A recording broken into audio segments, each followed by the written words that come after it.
السلام علیکم ورحمۃ اللہ وبرکاتہ۔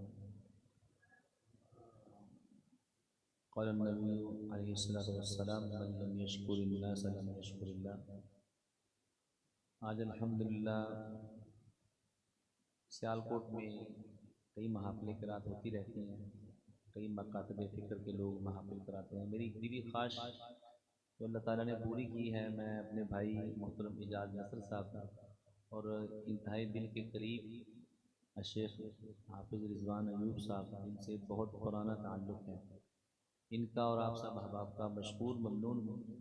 یہ قرآن کی محافل جو ہیں، ان کی کروانے کی ہمارے کل جماعت کے پلیٹ فارم پہ 24 پروگرام ہیں الحمدللہ، جو 11 جنوری سے شروع ہوئے اور مسلسل چل رہے ہیں۔ اور ان کی کروانے کا ایک ہی مقصد یہ طلبہ ہے کہ 43 بچوں نے حفظ کیا، اور تمام پاکستان کے جتنے بڑے مراکز ہیں اس میں یہ محافل ہوئی ان کی دستار بننے کے لیے۔ اللہ تعالیٰ نے ان کو جو تاج پہنانا ہے، ان کے والدین کو پہنانا ہے، تو ہمارا بھی حق ہے کہ یہ بچے جب مکمل حفظ کرتے تو ان کی حوصلہ افزائی کے لیے ان کی دستار بندی ہم بھی کریں۔ لوگ اسکولوں میں، کالجوں میں، یونیورسٹیوں میں بڑے بڑے تمغے پہناتے ہیں، گلوکاروں کو پہناتے ہیں، تو ہم اپنے بچوں کو کیوں نہ عزت دیں؟ قرآن جو ہے انسان کو عزت دیتا ہے۔ تو میں نے حضرت سے گزارش کی، اعجاز نصر صاحب جو ہمارے ذمہ دار ہیں پاکستان مرکزی مسلم لیگ کے، تو الحمدللہ انہوں نے اس پر ہماری اس خواہش پر بہت احترام سے لبیک کہا۔ میں ان کا مشکور ہوں، اور یہ انشاءاللہ اللہ سے امید کرتے ہیں کہ یہ دستار بندی کی قرات کانفرنس جو ہے انشاءاللہ ہر سال ہوا کرے گا انشاءاللہ۔ تو قرآن کی محفل ہے، ہمارے بزرگ بھی تشریف لائے، انہوں نے اپنے گفتگو فرمائی، نصیحت فرمائی۔ شیخ یوسف طیبی صاحب ہماری جماعت کے نائب امین محترم سیف اللہ خالد بھائی، تو الحمدللہ یہ پروگرام چل رہا ہے۔ تو آپ انشاءاللہ مصری مہمانوں کی تلاوت سن کر محظوظ ہوں گے۔ یقیناً یہ ایک نئی بات ہے آپ کے لیے ہمارے مرکز میں، لیکن انشاءاللہ یہ دائمی ہوگی انشاءاللہ۔ اس کے ساتھ ساتھ میں اپنے بھائی محترم قاری سہیل صدیقی صاحب جو کہ بہاولپور میں مسلک دیوبند کا ان کا بہت بڑا ادارہ ہے، بہت کام کر رہے ہیں، ہزاروں طلبہ پڑھ رہے ہیں جامعہ صدیقیہ کے نام سے، ان قرہ کو مصر سے بلاتے ہیں اور پھر ہمیں یہ وقت دیتے ہیں، ان کے بھی ہم بڑے شکر گزار ہیں، بڑے پیارے ساتھی ہیں، اللہ تعالیٰ ان کو بھی جزائے خیر دے۔ أعوذ بالله من الشيطان الرجيم،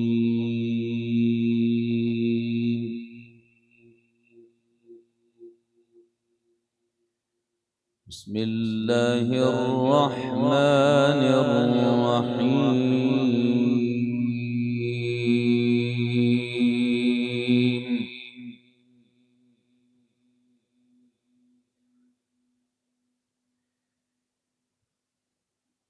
إن هذا القرآن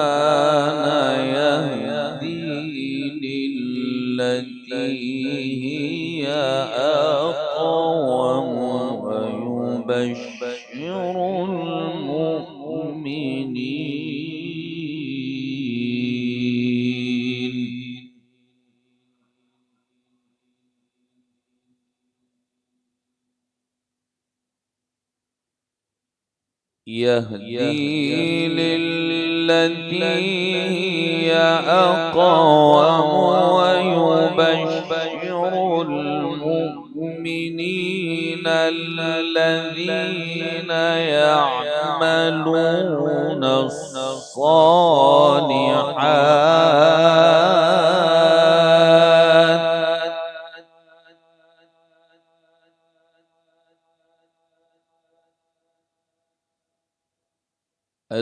الذين يعملون الصالحات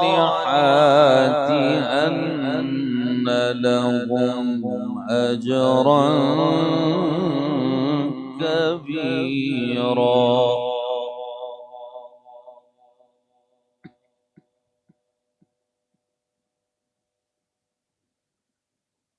وأن الذين لا يؤمنون بالآخرة أعتدنا أعتدنا لهم عذابا أليما.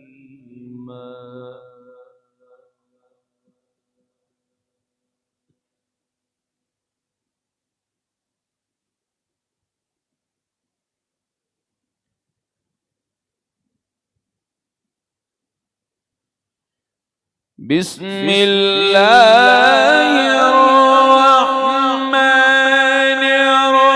الرحيم.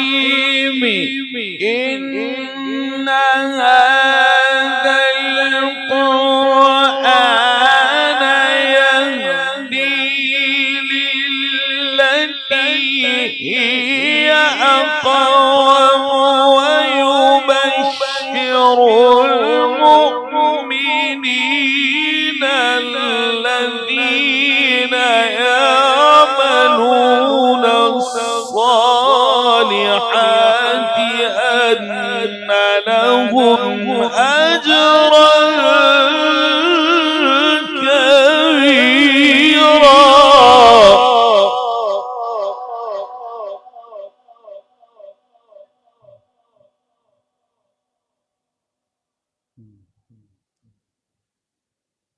وإن الذين لا يؤمنون بالآخرة أعتدنا لهم عذابا أليما.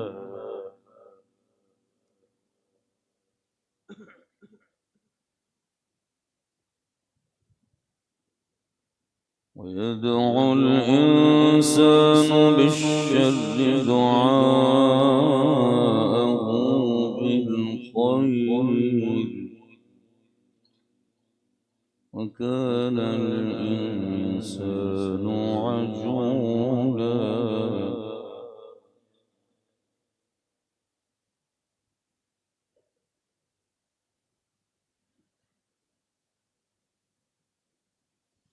وجعلنا الليل والنهار آيتين فمحونا آية الليل وجعلنا آية النهار مبصرة لتبتغوا فضلا من ربكم ولتعلموا عدد السنين والحساب.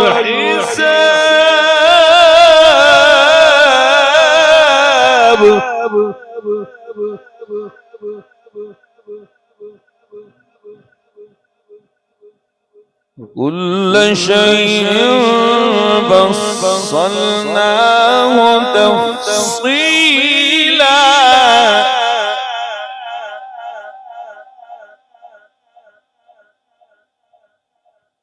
ويدعو الإنسان بالشر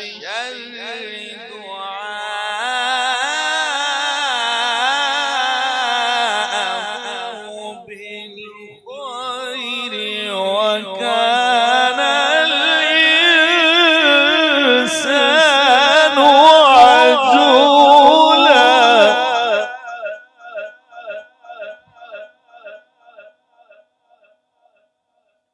وجعلنا الليل والنهار آيتين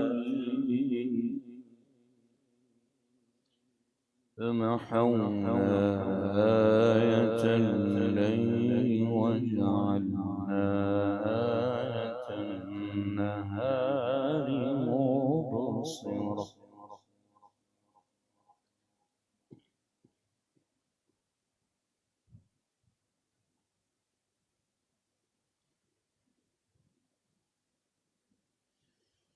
وجعلنا الليل والنهار آيتين فمحونا آية الليل وجعلنا آية النهار مبصرة لتبتغوا فضلا من ربكم ولتعلموا عدد السنين والحساب وكل شيء فصلناه تفصيلا.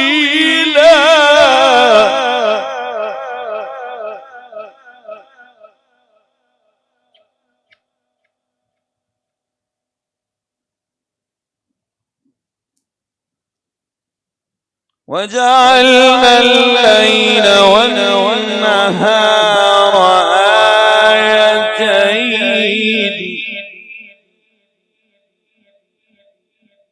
فمحونا آية الليل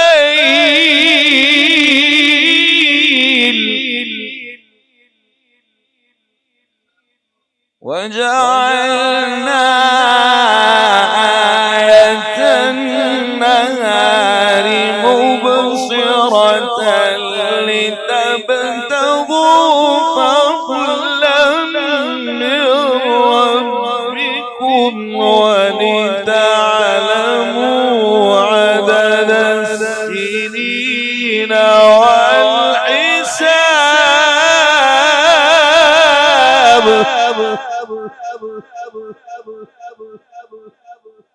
وكل شيء فصلناه تفصيلا.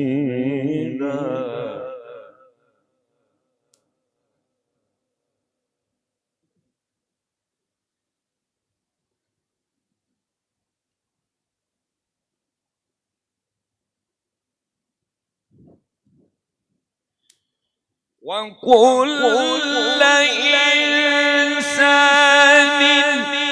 ألزمناه طائره في عنقه ونخرج له يوم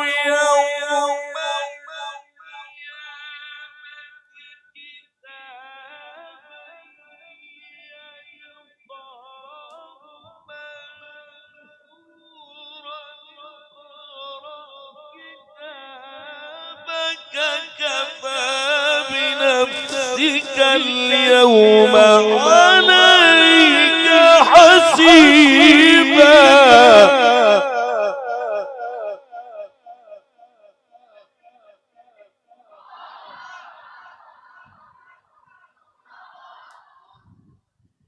كل إنسان ألزمناه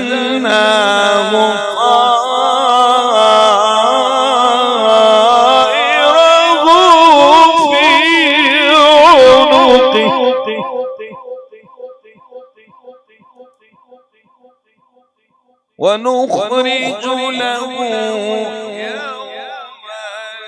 القيامة كتابا يلقاه منشورا اقرأ كتابك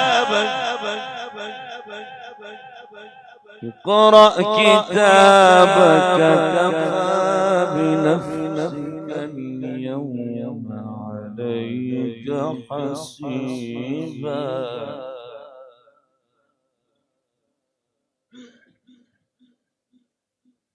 بسم الله الرحمن الرحيم.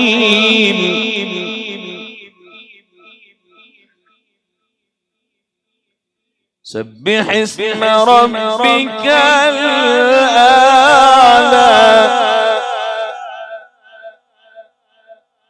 الذي خلق فسوى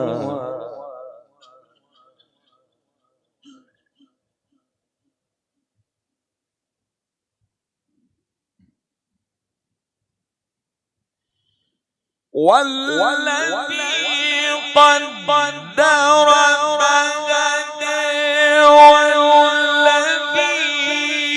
أخرج المرعى فجعله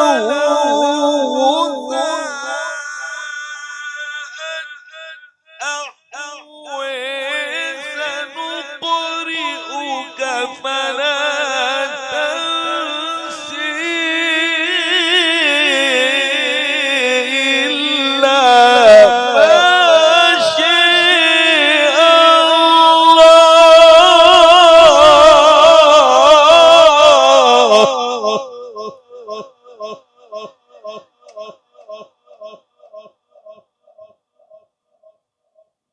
إنه يعلم الجهر وما يخفي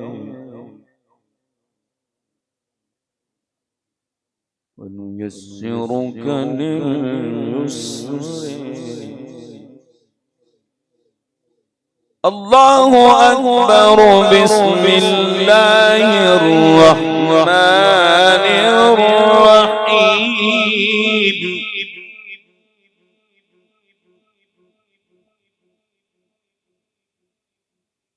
سبح اسم ربك الأعلى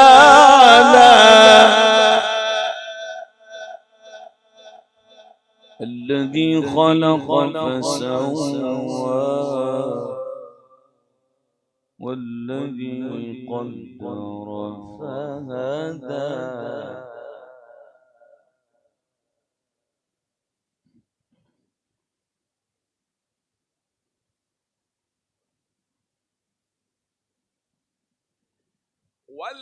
والذي أخرج المرعى فجعله غثاء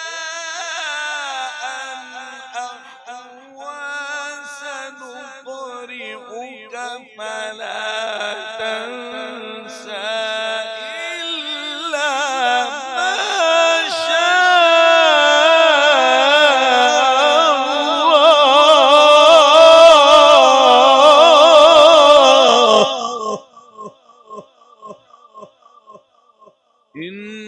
إنه يعلم الجهر وما يخفى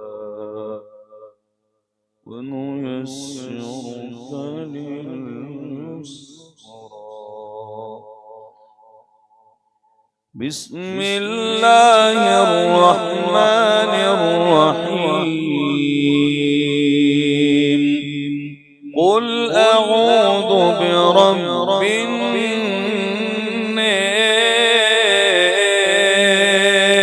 الناس قل أعوذ برب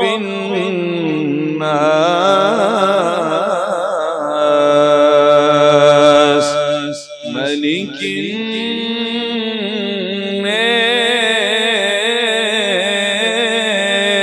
الناس ملك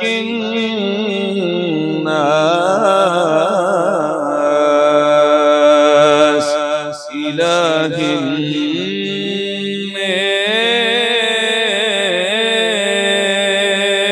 الناس إله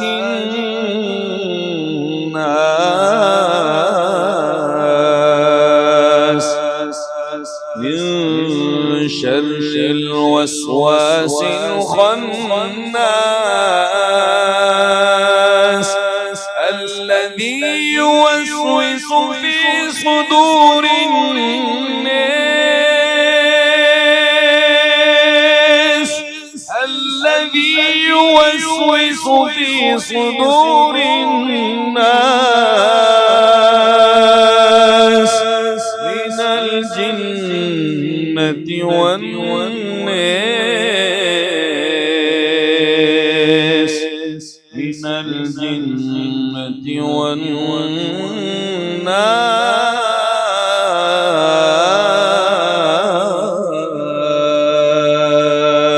والناس صدق الله العظيم.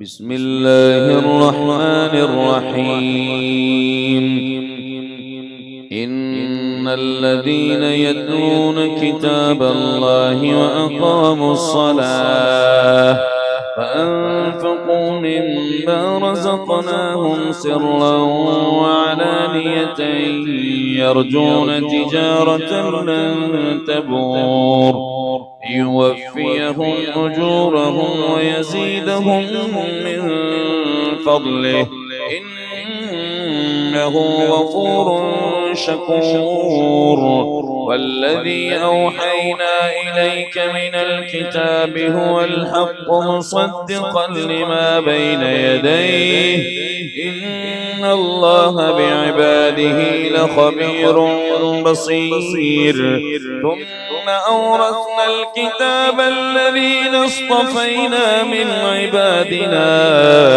فمنهم ظالم لنفسه ومنهم مقتصد ومنهم سابق بالخيرات بإذن الله ذلك هو الفضل الكبير جنات عدن يدخلونها يحلون فيها من أساور من ذهب ولؤلؤا ولباسهم فيها حرير وقالوا الحمد لله الذي أذهب عنا الحزن إن ربنا لغفور شكور الذي أحلنا دار المقامة من فضله لا يمسنا فيها نصب ولا يمسنا فيها لغوب